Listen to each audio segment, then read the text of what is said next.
I've ever heard in my life. And sure enough, we came back, and I told fucking, you know the foot on the rope thing, and he goes, it's in public. He goes, it's fucking great. I go, it is. Yes. I think whether you love me or you hate me, and I think there really is no in between for some odd reason. People either really, really love me or they really, really hate me. In New Jersey, for some reason, the majority of the people hate me, or maybe it's the minority, but they seem to be the most vocal.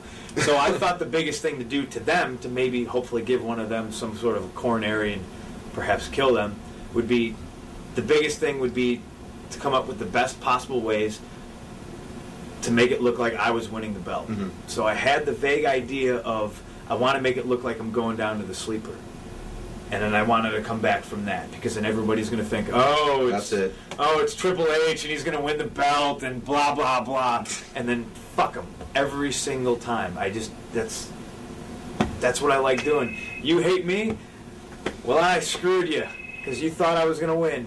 You know, I mean, and you watch that tape, you see every single person who's giving me shit the whole time on the biggest falsies. Like when I start coming back off the sleeper, they're like, no, please, God. They're calling to the heavens. When I kicked back off the turnbuckle pad, Joe's shoulders were pinned. That was hot too. And then we caught him off guard with Joe's feet on the ropes. You know, we were just telling the story that we were the two guys in Ring of Honor that happened to be on top for that particular night in the main event, and we were both doing everything we could to get the belt. You know, Joe didn't break clean. Joe bloodied me. He showed, this is it. Mm-hmm. He didn't think I should have the rematch, so he was pissed that the match was even happening, so he was more aggressive. I was the underdog, so to speak, even though I had the no time limit thing going in my favor, but I wasn't going to quit even when he got the choke on me. You know, he tried to cheat, showing how much he wanted to hold on to the belt. And your facial reaction after, I kicked out of that, you like almost looked at your hands. You're like, what the hell do I got to do? Oh, and there was a guy, there is this guy in the front row who was super vocal in support of me. I mean, this guy was just like up there and Joe. And I remember I turned and I looked at him and I was like, I was just like, geez, what's it going to take to beat this guy? And I look at this front row and this guy looked at me as if I had shot his dog. He just, he was just so exuberant, excited for me, and I was excited that he was excited for me. And at that point in time, we had both come to this impasse in our lives that we made eye contact and he looked at me as if, my God, you fucking bastard, why did you do that? That's what gets me off, man. That's why I do that, like seeing that kind of reaction out of the crowd and fooling them every single time. And there was like 3 or 4 different times in that match when they thought it was it. Yeah. And just look on that guy's face, and like I kind of took that look with me, like as if I had just done this horrible, evil, wrong thing, and I don't know, call it actor's motivation, but I mean, this guy was just so distraught. I mean, I caught him in like mid leap, like. I was like shock. Right? Yeah, and we were pulling the strings, and the fact that they were so emotionally involved in the match at that point, was great. And the fact that you can even still create that atmosphere and kind of an indie, especially in an indie, I guess, smart environment where a lot of fans think they've seen it all and they know it all, and right. And like just for them to for 1 minute to kind of lose all that, sit back, watch a match, enjoy it, and just go, just get caught up and be a fan again. And I think that's the biggest kind of thing that we wanted to have with the fans, that we wanted no matter how big of a wrestling fan you were, how smart of a fan or whatever, or how much internet stuff you read, or how many newsletters you subscribe to, or that, for one moment, for one match, you can sit back logically and without insulting your intelligence, lose yourself in a match and just be a fan and cheer and have a good time and enjoy yourself and walk away from the show and go, man, I saw something good, I saw something great, and I had the time of my life. And like that, I think we really, really were able to kind of deliver that within the series of all 3 of the matches, and the third one especially in that whole ending sequence. Without a doubt. I think on that third night, for the third match, there was a number of people who thought, beyond shadow of doubt, I was going to win, I was going to get the belt, and that number was divided in half, whether they liked that idea or they hated that idea.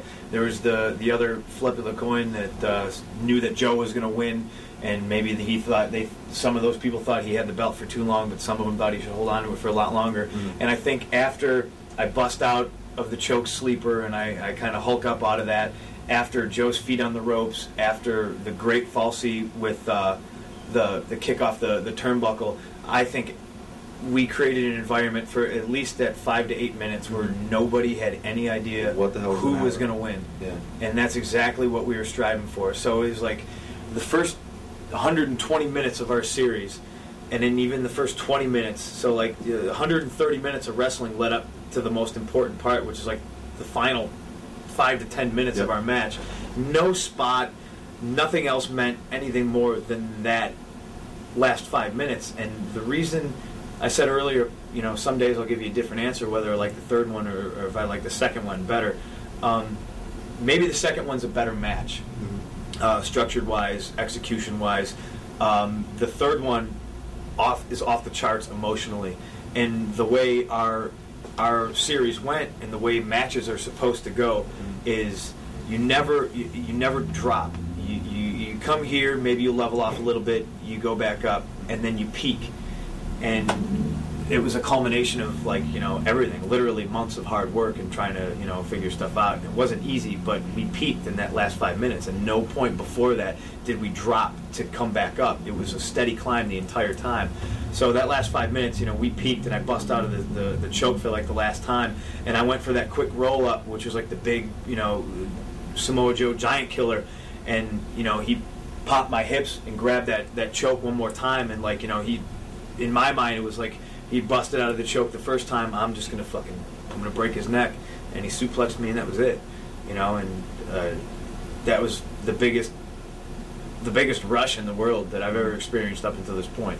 Was that all our hard work for that 5 minutes, and that's what a lot of guys need to grasp is, you could have the crappiest match in the world.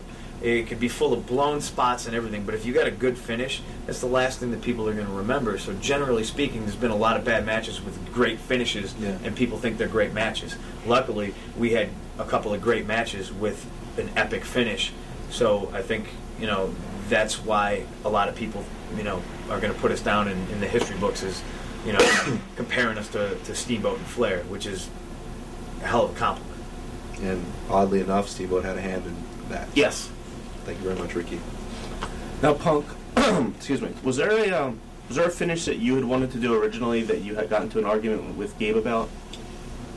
I don't know, was there? I think there was. Back to my memory. I think there was. Can't even remember what it was at this point. Well, Gabe had to give you these questions. Because I'm Gabe and I was right, and he tried to tell me that I was wrong. I don't know, we can call him. Yeah. God. What an ass. Let's see, for those of you who don't know, Gabe will not be conducting the shoot interview. Instead, it's another fine ROH staffer. But now we know why. A finish that I wanted to do. Yes, I wanted to win, and I was going to win the belt. Because, God damn it, I'm Triple H. Don't you people see? You people understand. I built this place. I run the school, even though I suck and I don't know how to train anybody. And I'm sloppy. I wanted to win. I'm a belt mark. They were like, we're going to give you a raise. And I was like, no, just give me the belt. Just give me the belt. I want to see. I want to wear that and nothing else to church on Sunday. Now, I am hard-pressed right now to think of what the finish would have been. Let's move on. We'll move on. We'll come back to that. Maybe... Because, Gabe's going to call and ask how the interview's going. He's going to check up on us like he's a Brady father. How are they doing? They set fire to the place yet? They didn't touch my computer, did they? I got a sandwich in my drawer. Tell Punk not to eat it. Don't laugh. Read the questions. Is there anything you would have done differently in that match? I think I got blown up. I wouldn't have gotten blown up if I had a choice. Yeah. And I slipped on the top. It was just more like technical errors than anything. Yeah. That was about it. There were just a couple things in there. I mean, maybe I wouldn't have done the